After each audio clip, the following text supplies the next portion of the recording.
نحن مجموعة أبناء المؤسسة العسكرية الذين تعاهدنا لكم دائما وأبدا بفتح الخونة والعملاء. عدنا إليكم بسرعة في هذا الفيديو حتى نؤكد لكم صحة ما سبق ونشرناه. لن نسعى أبدا إلى الظهور أو اللهث مثل ما يفعل البعض خلف الصبق والبوز بمعلومات كاذبة. نحن أبناء المؤسسة العسكرية لم نتحرك إلا عندما رأينا أن الواجب الوطني يتطلب منا ذلك، لذلك فإننا سنبقى دائما نقول كلمتنا ونمضي في هدوء. إن المعطيات التي نشرناها سابقا تبين صحتها، لكن التدخل فيها إما كان متأخرا أو خاطئا أو غائبا. وسنكشف لكم في آخر الفيديو عن معلومات ومعطيات خطيرة بعد أن نوضح لكم ما حذرنا منه سابقا وصدقت فيه تحذيراتنا. نحن مجموعة أبناء المؤسسة العسكرية سبق لنا أن حذرنا من خطر الإنجيليين الذين تسربوا مع المهاجرين الأفارقة وخاصة القادمين من إفريقيا الوسطى. تحذيراتنا أطلقناها بعد أن تبين لنا الخطر وفق ما اطلعنا عليه من تقارير استخباراتية، وذلك منذ 13 فبراير الماضي، وقلنا فيها أن هذه الجماعة من الإنجيليين تهدف إلى العمل كميليشيات مثل ما فعلت في ليبيا. للأسف لم يتم التعامل بحرفية مع تحذيراتنا، بل التقطها الرئيس قيس سعيد وركب على الحدث بشكل خاطئ وتفاعل مع تحذيراتنا بشكل خطير عقد الأزمة أكثر. حذرنا من خطر الإنجيليين حتى يتم التعامل مع الموضوع بدقة وسرية وحرفية من خلال أجهزة الدولة الأمنية والعسكرية. فكانت النتيجة من وراء تصريحات غير مسؤولة للرئيس أزمة كبيرة مع دول إفريقيا جنوب الصحراء، وتوسعت لتصل الأزمة إلى أوروبا أيضا.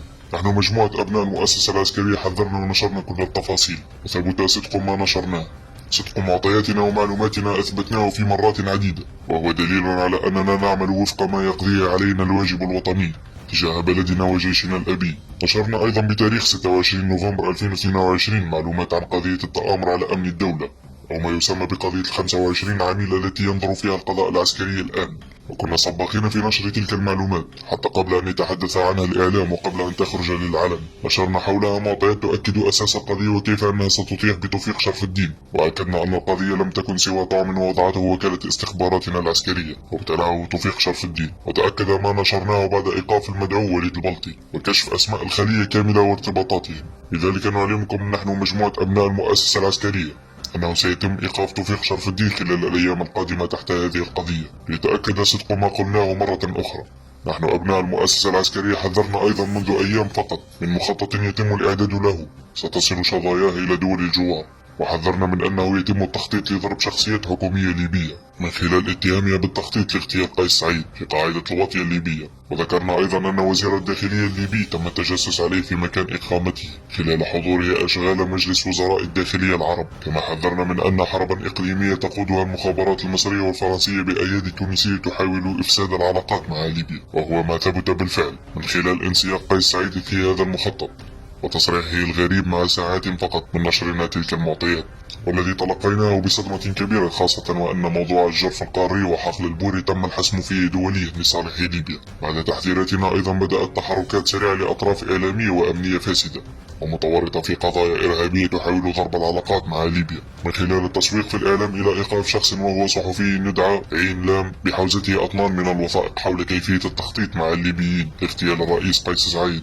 وهي أيضا تندرج ضمن نفس المخطط الذي تحدثنا عنه منذ مدة ونبهنا منه من الجهات التي تسعى من خلاله لضرب الحكومة الليبية وضرب حزب النهضة. جدية تحذيراتنا ومعطياتنا التقطها الجانب الليبي بكل جدية وأغلق حدوده أمامنا، وبعث بتوضيح يعتذر فيه عن إغلاق الحدود ويوضح موقف ليبيا، وهو ما أكدته استخباراتنا العسكرية في آخر تقارير مفصل لها تم طرحه على مكتب الإدارة العامة لوكالة الاستخبارات حول نفس الموضوع، حيث كشفت المعلومات الاستخباراتية أن إغلاق ليبيا لحدودها يهدف إلى إجهاض أي مخطط قد يستهدف قيادتها الحكومية أو اتهامهم بأي مخطط ضد دولتنا.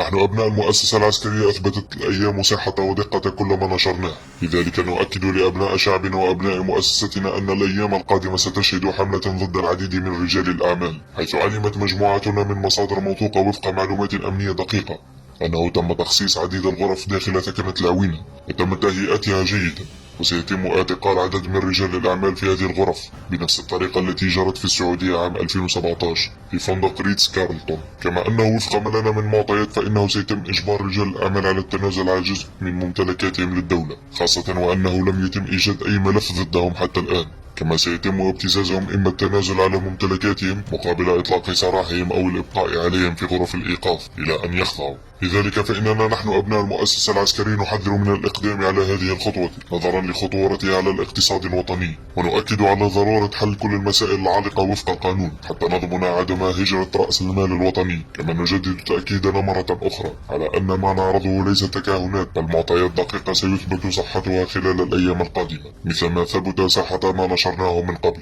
عاشت تونس حرة منيعة أبد الدهر، وعاش الجيش صورا للوطن وقاهرا للجرذان والخونة والعملاء.